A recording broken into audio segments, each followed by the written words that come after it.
Hey guys, my name is Grant, and I'm excited to bring you the first video in a series where I'm going to be breaking down every role in the game and looking at every hero and how consistent I think they are in helping you win games. Today we're going to be taking a look at the first half of the carry heroes. And I will say, when going through this, I'm not just looking at what hero win rates are right now or anything like that. I'm looking at everybody's kits as a whole and trying to see what will consistently win you games despite the outside factors. We're trying to limit the things that are out of your control and just look at the heroes that will give you the best chance to play your best game. Now, I am working with a few assumptions here. The first thing is, I am assuming if you're going to pick one of these heroes that it's going to be something that you're kind of comfortable with. For instance, if you see a hero like Morphling be really high on this list, but you don't play Morphling, don't expect to just pick it out of the blue and have success with it.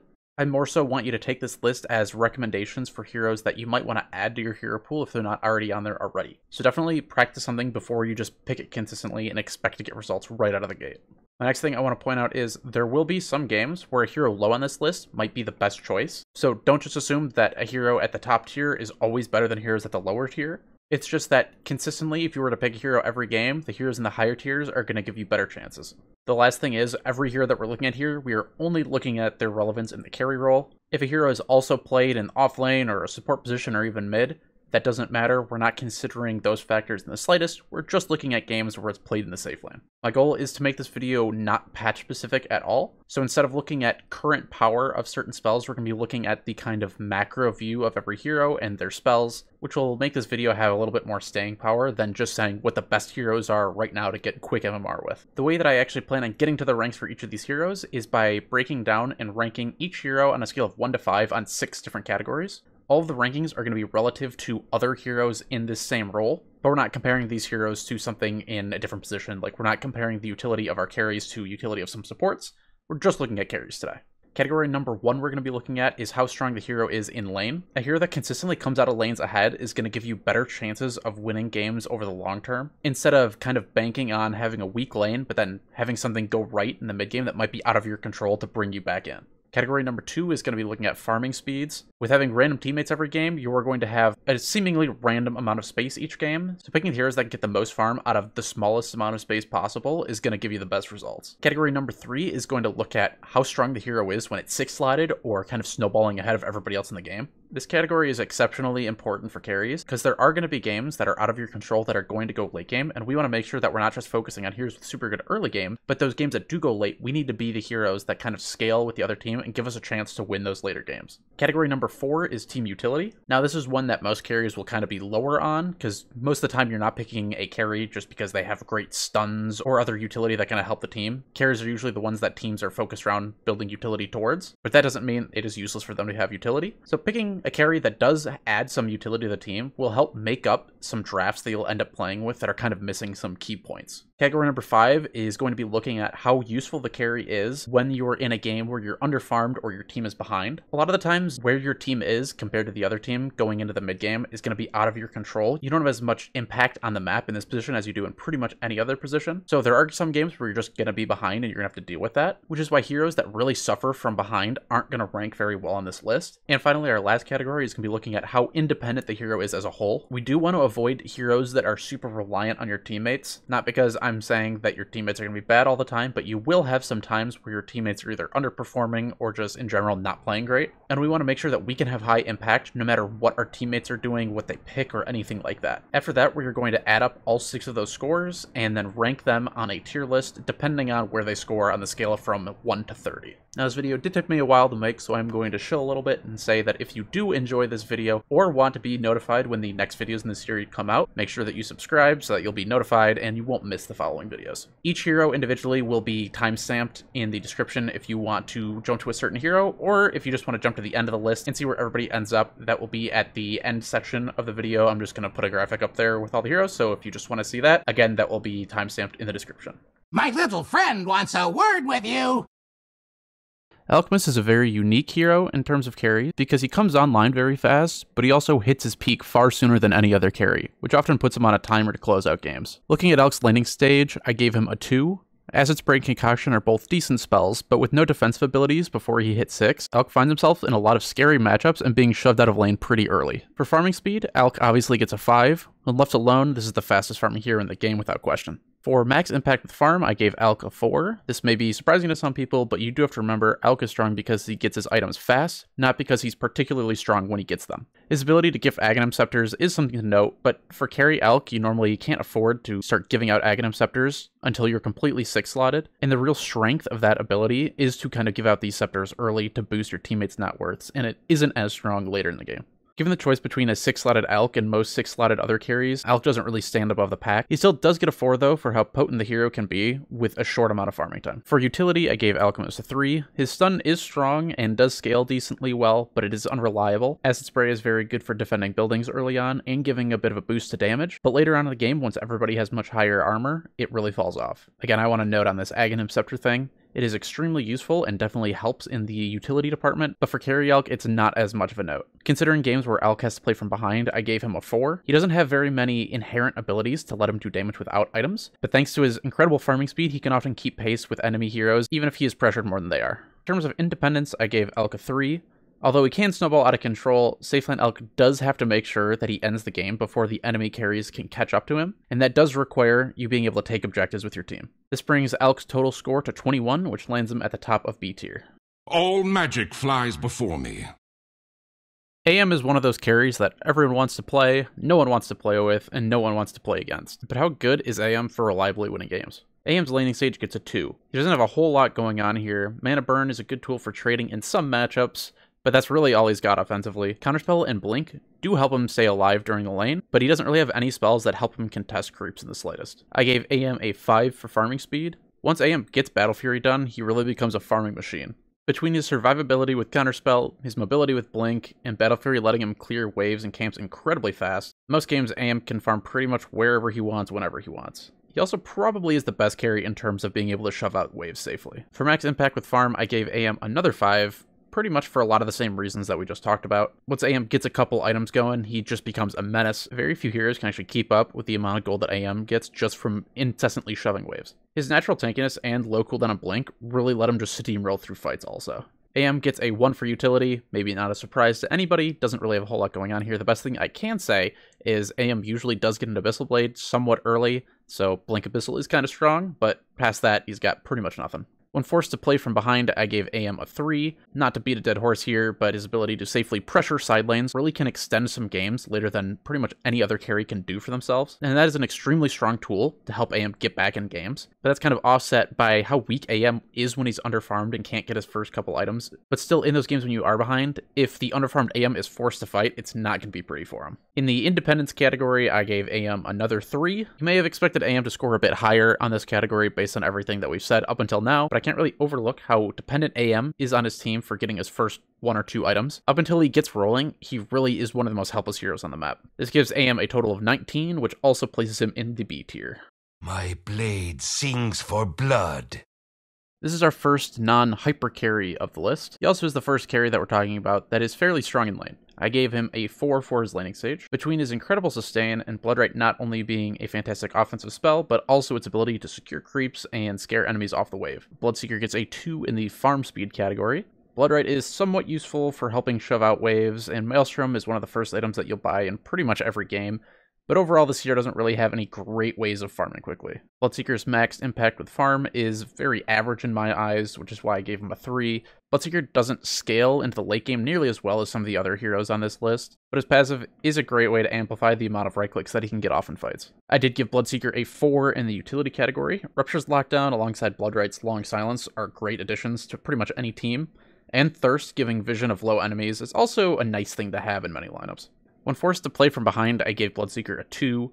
He still does have all this utility and damage from his spells, but when you fall behind on carry Bloodseeker, you often turn into this kind of glorified spellcaster, and if you do decide that you want to do something other than casting spells, once you do go into melee range, you're going to just pretty much end up dying or realizing that you do a pretty insignificant amount of damage. In the independence category, I gave Bloodseeker a 2. This is a carry that really isn't all that strong when playing away from his team. His strength is really amplifying and adding the utility. This isn't a hero that you're going to see winning 1v3s or worse very often at all. In total, this adds up to give Bloodseeker a 17 and is our first carry in C tier.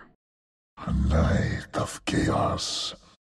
CK is a hero that has always been pretty hit or miss in the pro scene from patch to patch, but in pubs it's always been pretty consistent, but an underrated pick. CK is going to be our first 5 for laning. He's extremely naturally bulky, has built-in sustain, has high base damage, a very good level 1 stun, and a gap close. All he's missing is some sort of escape, but with how tanky and how much damage you can put out on this hero, you're not going to need to run very often. CK gets a 2 in farming speed. Besides having a built-in crit, CK is a terribly slow farmer. Without having his ult, which can work as this sort of Manta-style-esque tool, which allows you to farm multiple places at once, I would have given him a 1 for this category. In the impact with max farm category, I gave CK a 4. Not many carries will be able to burst enemy cores from 100 to 0 quite like CK can. Phantasm and Reality Rift is one of the most terrifying spell combos to play against in the entire game. CK is very close to a 5 for me here, but the real limiting factor here is how easy it is to clear out Phantasm illusions for some heroes later into the game. And without those illusions, CK becomes far less of a threat. For utility, I gave CK a 3. He has a somewhat unreliable stun, great early game tower damage, and a repositioning tool. All of this adds up to be pretty useful, but nothing too crazy. CK also gets a 3 for his strength when having to play from behind. The more behind you are on this hero, the more likely your illusions are just going to get cleared out during fights. But on the flip side, even when you are a bit behind, you'll still be tankier than most other carries would be in the same situation, and your burst will likely still be enough to one-shot many supports. CK gets a 5 for independence. Between how well you can kind of guarantee having a good lane, how high your impact can be even in early game fights, and your ability to take towers on your own, this hero is extremely consistent in pubs. This puts CK at a 22 overall and is our first A tier carry. Clink goes my bones. Clinkz is a pretty unique carry here, as for most of the game he's focused on pickoffs rather than teamfights, but later on he can become quite strong in big teamfights as well. Clinkz gets a 4 here for his laning stage. Searing Arrows is an incredible harass spell, as well as a creep securing tool. This spell alone makes Clinkz extremely annoying to lane into.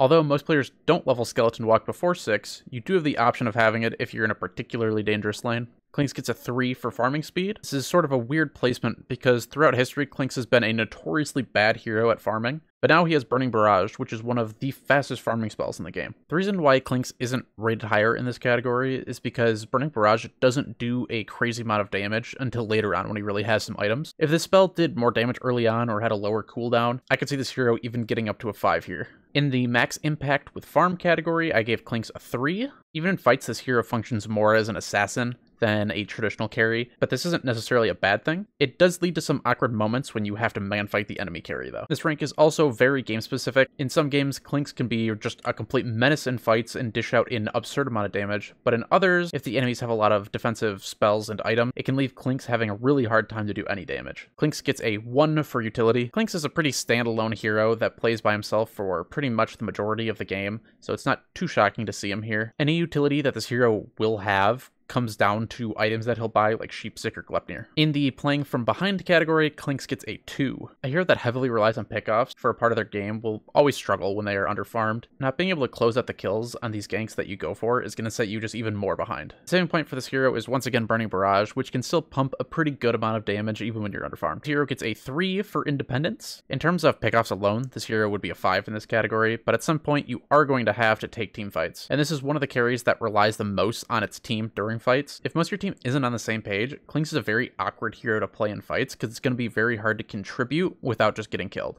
Overall, this leaves us with a 16, which puts Clinkz in the C tier. I'll cut a notch with your name on it.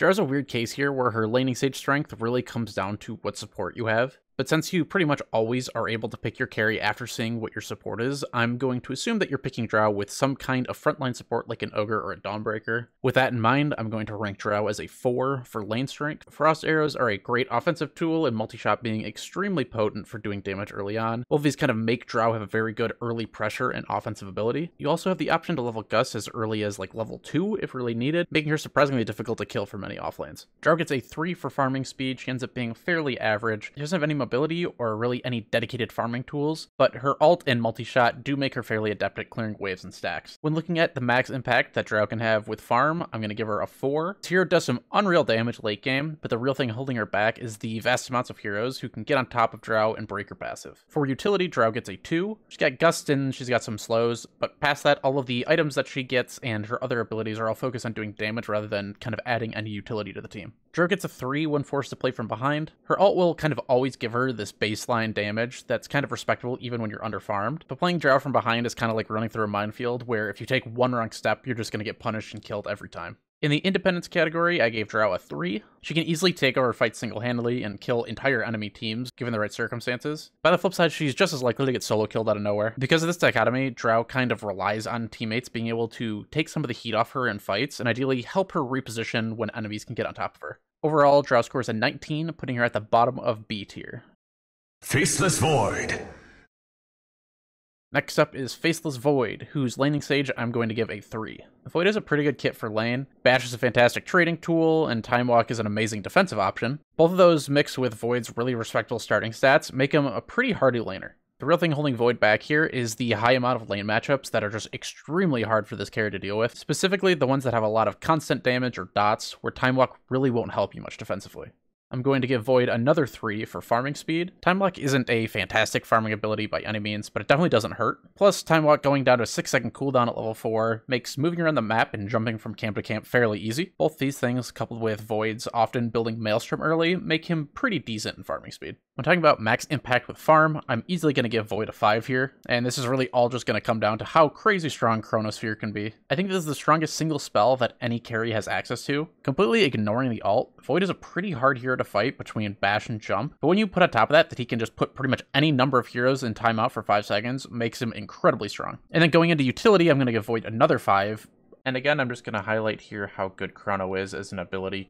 This ability is so good that it single-handedly allows Voids to play this hero as a 3, 4, or 5, and not just solely as a carry. But when you are a carry, you still have this fantastic utility spell, but you get to take advantage of it rather than just setting up for your teammates. With the correct team lineup, you don't even need to add any extra damage to the Chronosphere. If you hit a decent Chrono on some enemies, you might just automatically win the fight. When forced to play from behind, I'm going to give Void a 4. Once again, we're going to be talking about Chrono here. Having access to such a long AoE stun means that you pretty much always have the tools to be able to kill enemies even if they're far ahead. Being behind on damage on Void can cause problems, especially later on if you don't have good range damage from the rest of your team. But either way, Chrono's an amazing spell, especially mid-game, no matter what kind of farm you have. Void gets a 4 in the independence category. While this hero is pretty reliant on his team when Chrono's on cooldown, when he has the spell up, it's a completely different story. Void does everything he needs to 1v5 an entire enemy team by himself. If you end up being ahead on this hero, there's not a whole lot that you need from your team. In total, Void gets a 24, landing him at the very top of A tier. Locked and loaded! Next up, we're going to be talking about Gyro, and this is a hero that hasn't seen much success in the safe lane in recent patches, but that doesn't mean he doesn't have a good kit for carrying. In lane, Gyro gets a 4. Homing Missile and Rocket Barrage are crazy strong during lane.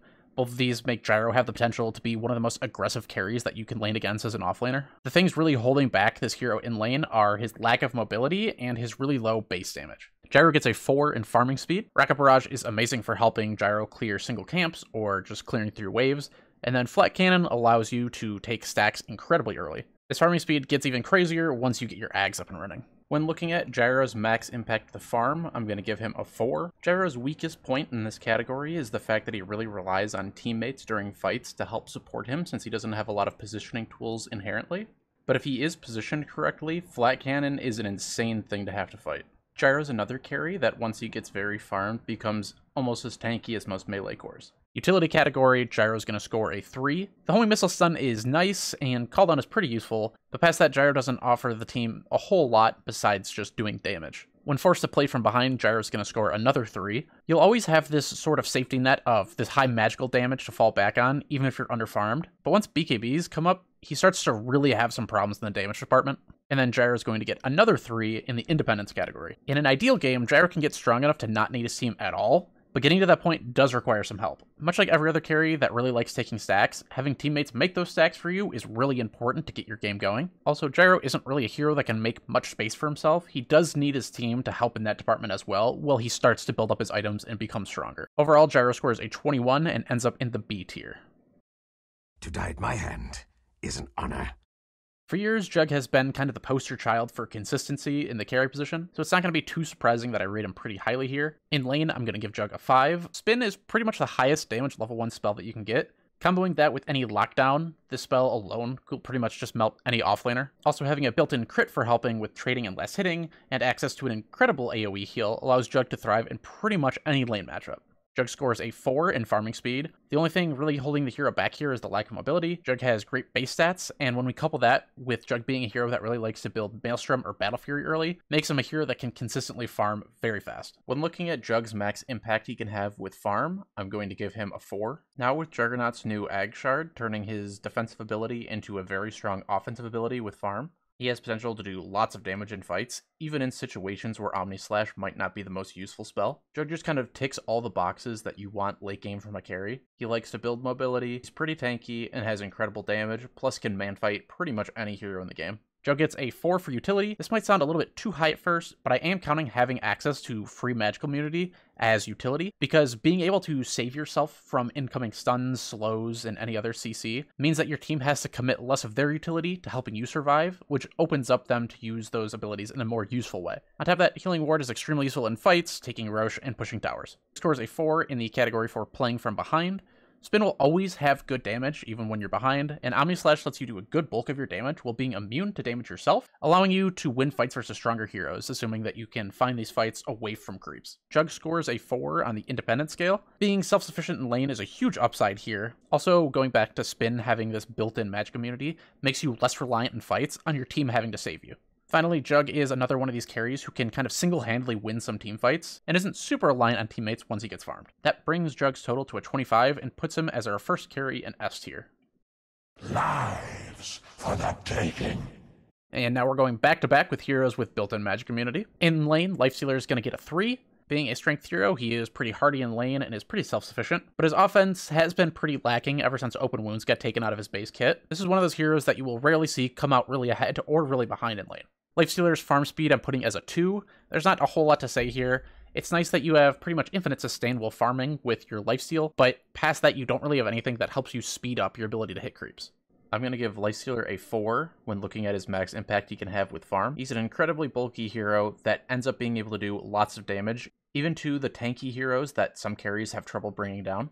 Also, even in late game, Infest and Rage are such amazing abilities. Having Rage built in allows Lifestealer to almost have an extra item slot where most carries need to put a BKB in that slot, but Lifestealer can fill it with anything that he needs in the game.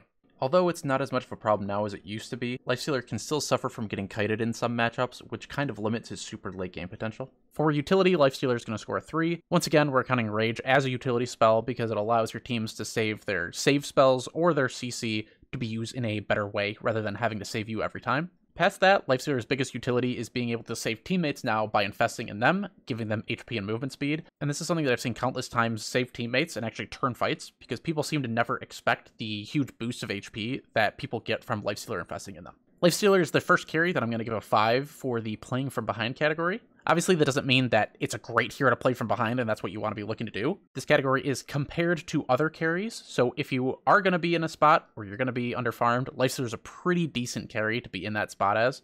Rage and Infest give you plenty of survivability tools to live through team fights where most other carries wouldn't. This allows you to get extra gold and XP from these fights where usually you would go in, fight, die, and give up some of that, but being able to live through that fights is a great way to come back. You can also escape ganks and participate in more dangerous moves with your team with a pretty high certainty that you can get out alive. For many of the same reasons that I just said, Lifestealer is going to score a 5 for independence as well. He's got very high damage, crazy survivability, and a baked-in BKB, which all kind of add together to make him not super reliant on teammates at any point in the game. Overall, Lifestealer gets a total of 22 points, putting him solidly in the A tier. I feel the wild in me.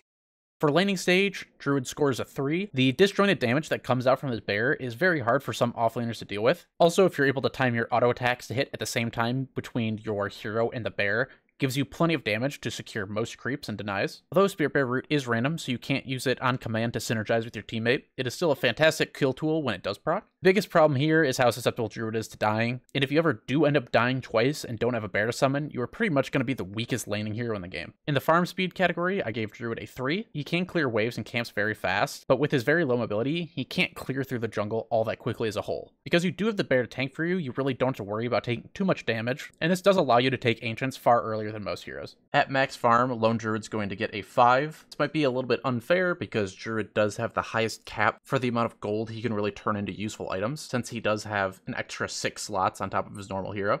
If we're just looking at a lone Druid with 6 items versus some other carries with 6 items, Druid probably wouldn't come out on top in all those matchups. But if you let lone Druid farm forever and he can get full slotted on both hero and bear, there's no hero that can really stand toe-to-toe with him. For utility, I gave Druid a 2. Root being unreliable does really limit its usefulness, but Savage Roar is still a pretty good tool for being able to disrupt the enemy team while keeping Druid himself at a safe distance. When playing from behind, I gave Druid a 1. When this hero is underfarmed, it's extremely underwhelming.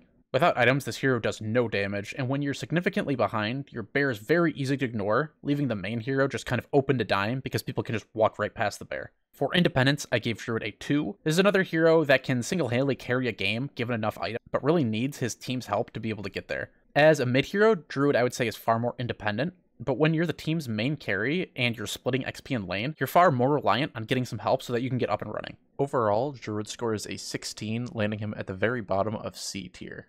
They will find my blade sharp and cruel. Now let's jump into Luna, who I would consider an extremely consistent carry. In lane, I'm going to give Luna a 4. She's got high right-click damage, a strong nuke, decent range. All of this makes Luna very strong offensively, while also quite hard to kill and harass. Luna gets a 5 for farming speed. She's only really limited by not having any innate mobility, but in other ways, Luna's farming speed is completely unmatched. Glaives are arguably the best farming passive in the game, acting like this sort of pseudo-cleave, but without having the downside of being in melee range and taking all the damage. This makes Luna amazing at clearing stacks early in the game, earlier than most other carries would be able to. Glaives, paired with Manta Style, also greatly increases her farming speed, allowing her illusions just walk down lanes and clear multiple waves. Luna's max impact with farm is also going to be a 5. Once again, let's look at Glaives real quick. This spell makes it so hard for enemies to fight around a farmed Luna. Not only can she shred anyone that she's focusing on and actively right-clicking, anyone caught around that person is just going to melt as well to all the bounces. Luna is one of the ranged heroes who isn't too afraid of people getting on top of her either. Luna's kit fits so well with building defensive items like Scotty or Satanic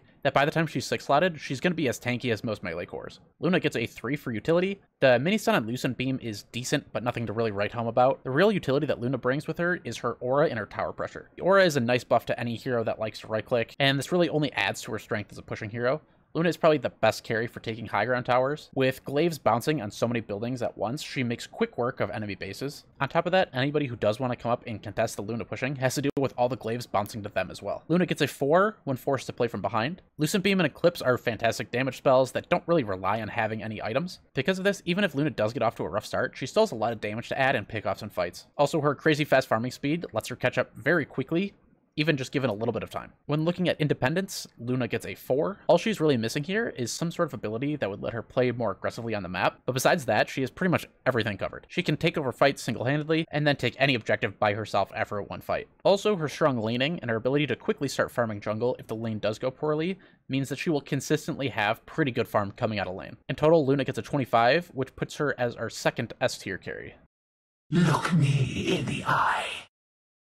Medusa is a tough hero to rank here, because although she is wildly powerful with farm, it seems like almost all of her wins come off the back of either an extremely strong early game performance or some crazy comebacks. In lane, I'm going to give Medusa a 1. Your only real offensive tool is Mystic Snake, which can be a great nuke, but it is easily dodgeable by just standing off to the side of the wave when you see it coming out, or by walking towards the Medusa so that you don't get hit by one of the later bounces. Before level 6, Medusa is probably the most gankable carry in the game. Mana Shield can offer a bit of bulk, but past that she is completely helpless. I wanted to specifically highlight this because it is a huge problem for Medusa specifically. Since most people are aware of how strong Medusa can become with farm, she often ends up being the focus of many ganks. Again, if we're looking at something like mid Medusa, I would rank her a bit higher here, but specifically in the safe lane, I can't give her anything higher than a 1. With all that being said, I'm definitely going to give Medusa a 5 for farming speed. Split Shot and Mystic Snake give Medusa more than enough multi-target damage to clear any wave, camp, or stack. Much like Luna, having this range sort of cleave lets Medusa blow through creeps. Medusa at max farm easily gets a 5. This is one of the most notorious heroes for late game dominance. Mana Shield gives Medusa this kind of buffer where she's pretty much unkillable while she still has mana, and Split Shot means that no matter how many heroes get on top of her, she can pretty much dish damage out to all of them. For utility, Medusa gets a 2. Stone Gaze is a powerful ult for your team, but early game, it's almost solely reserved as a defensive tool for Medusa herself. Later on, it does kind of fit the role of this strong teamfight spell. Past Stone Gaze, you don't really have anything. You could consider Mystic Snake having some utility, but it's not really anything to write home about. Medusa playing from behind gets a 1. This is not too shocking. The hero really needs items to be relevant, and when you fall too far behind Medusa, there's pretty much nothing that you can offer your team. Medusa also is going to score a 1 in independence. This is definitely one of the strongest heroes in the game with farm, but even when you are at your peak strength, still really rely on teammates in fights. Medusa is very far from unkillable, so if you do have to have some fights shorthanded, it can get pretty ugly for her. Mana Shield does offer you this kind of grace period where she is sort of unkillable, but with enough lockdown and damage, any team can burn through the mana and then just kill Medusa. Now, when this hero is farmed and is playing with a team, it does feel pretty much unstoppable, but that does rely on your team quite a bit. She also might be the most dependent carry in the game in terms of requiring her team to make space for her, and she pretty much has no way to make that space for herself. Adding all that up, Medusa scores a 15 and ends up with her being in the D tier. Oh, there'll be stories about this fight. Monkey King is one of my personal favorite heroes, and in my opinion is very underrepresented in pubs. In laning stage, I'm going to give Monkey King a 4. Jingu allows Monkey to stand toe-to-toe with pretty much any other melee hero, even the ones that excel with trading with melees. This spell makes it nearly impossible to trade with Monkey without just letting him regen to full and costing the offlane a huge amount of their HP in the process. On top of this, Boundless Strike is one of the better stuns in lane that carries have. It's got a huge range and a decent AoE, potential to do massive damage if you do have Jingo active, and a pretty useful tool for securing creeps if need be. The thing keeping Monkey from getting a 5 here is the fact that there are a few lanes, specifically against range heroes, that are extremely bad for Monkey and give him little to no counterplay.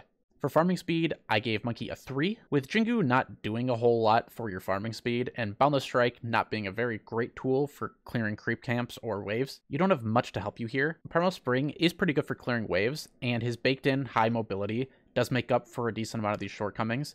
This leaves Monkey in a decent spot in terms of farming speed. With max farm, I put Monkey's impact at 4. His crazy high mobility allows Monkey to act as a very aggressive carry and farm really deep waves, as well as gank enemies that show a bit too far from their team. Wukong's is also an incredible scaling spell that becomes wildly different for most teams to deal with once Monkey starts getting farmed. We do have to talk about Boundless Strike and Jingu. This combo potentially has the highest fight swinging potential in the entire game outside of ultimates. When Jingu is active, hitting Boundless Strike on a few enemy heroes plus some creeps can easily heal Monkey from 10% all the way back to full. All that with the added benefit of doing pretty significant damage to everyone it hits. For team utility, I'm going to give Monkey King a 3. Stun is somewhat nice, but most of the time monkeys are going to want to save this for doing maximum damage or getting a big heal off rather than just for the lockdown purpose. Past that, Primal Spring and Wukong's command are decent additions to his utility. Overall, he has a bunch of slightly useful tools that add up to making him pretty average in this department. When underfarmed, I'm going to give Monkey King a 4. Even though all of Monkey King's abilities scale extremely well with him getting more items, they have pretty high baselines too. Wukong's and Boundless Strike do a good amount of damage, even if you don't have many items. Also, Monkey always has the option to fall back on his pretty solid split push game, which can be a very effective way of helping the team and himself, even when he's pretty poor. In the independence category, I gave Monkey a 5. The high mobility, great laning stage, and the ability to fight entire teams single-handedly means Monkey pretty much has everything that you could ever want here. Adding up all the scores, Monkey gets a 23, which places him solidly in the A tier. The waters are teeming. Rounding out our rankings today, we will take a look at Morphling. And Morphling is a tough hero to rank on almost every category. With so many different builds and playstyles, narrowing down this hero to one number for each was a bit of a challenge. For laning, I decided to give Morphling a 3. The trade-off for having a low HP pool for getting decent damage is something that can be amazing for Morph or devastating depending on the matchup. But even in bad matchups, it's hard for Morph to get bullied too hard. Between waveform and having access to strength attribute shift, it kind of keeps this hero from getting punished too hard in any lane. The thing keeping Morphling from going any higher here is his low offensive potential he has during the early levels. For farming speed, I gave Morphling a 2. Outside of waveform, Morph doesn't have a whole lot going for him here. You are able to go max agi and have pretty good damage, but this makes Morph so gankable that the risk just isn't worth it most of the time. If Morph gets off to a good start, he can definitely turn into a farming machine, but since I'm looking for consistency across multiple games, he has to rank below average in this category. At max farm, I gave Morphling a 5. When this hero gets ahead or is closing in on being 6-slotted is really when he shines. This hero is incredibly hard to deal with when it's farmed. Between the survivability, high burst damage, and the variety of ways to approach fights thanks to his ult, he pretty much has every base covered. This gets even scarier when Morph gets access to some of the best buff spells in the game, like Flat Cannon or Enchant Totem. For utility, Morphling gets a 4. This is the category that is the hardest to rank for this hero, I think. Some games he will easily be a 5, others he could drop as low as a 2. It really comes down to what targets he has for Morph. Since Morphling can no longer target allies, you do lose a lot of the consistency with this spell, because you can't plan combos anymore. which is why I dropped my ranking here from a 5 to a 4. While playing from behind, I gave Morph a 2. This is one of the saddest low farm heroes in the game. You already have to be scared on this hero, even when you are ahead, because of how you have to play around your attribute shift. But now if you're playing from behind, it feels almost impossible to get anything done. You start have to overcompensating with how much agility you morph to, and that'll just make you even easier to kill. Or you try to compensate for your lack of defensive items, and morph a bunch of strength, and then you do even less damage. You do have the fallback of morphing into a hero with some utility, but asking an underfarm morph to do much more than that is a big ask. On the independent scale, Morphling gets another 2. You really need some space to get going, and then even when he starts to get some items, he still really isn't independent yet and does need to play around the team. The biggest power of this hero is being the center of your team and filling pretty much any weakness that your draft might have, but when you're playing this hero without much help from the team, you're going to find yourself in a lot of trouble. Morph closes out today's rankings with an 18 overall, and this ends up putting him in the C tier. On screen now is the final rankings for all the heroes that we went over. I do want to say again that just because a hero is lower on the list than another hero does not mean that they're necessarily worse. I just think that they are a less consistent choice to pick in repeated games. There are some games where Medusa will be the correct pick. I just think that if you were to play Medusa every game, you would probably be worse off than if you were to pick something like Luna every game. And that is all the carries A through M. Next video where you're going to look at the rest of the carries. And again, if you did enjoy this video and you're looking forward to the next one, I would appreciate it if you subscribed. That way I'll know you guys enjoyed the video and you'll be notified when the next video comes out. If you have any comments on any of the rankings or anything else that you want to talk about, leave all that in the comments below. I do appreciate you watching the video. That's all I got. Thanks.